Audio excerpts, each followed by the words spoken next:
Cun sa háisih, mis sé sarchan í chéile ar cemasí hisismóin na Gaeltachta. Hans céim scélíní le chéile ar bun a gcuinhéin agus fotofata fé láthir agus seohanis rointóis féid. Agus muid scarar hiú leile an grinnim na préistí an nera ha mór agus mera ha mór.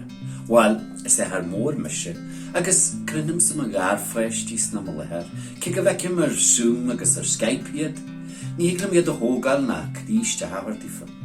Tásúlagam nach mar an seo wadile.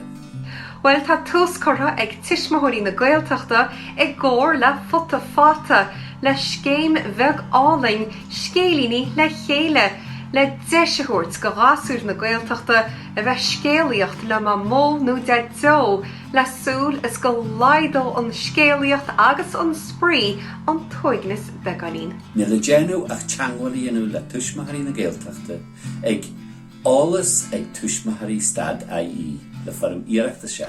Líon an iartais agus curfar ráchóp den leir céanna chót, cean den dismóir agus cean dus na seanna hismóirí. Le cópa bháin den leir ag an leanamh agus cópeile ag an seanna hismóir, le dábhta dul a scéalaíocht le chéile ar an bhón, ar WhatsApp, ar Zoom, nó péan chorasna ar an díomh. Biggie Leo. Biggie ag sprí Agus biggie slán.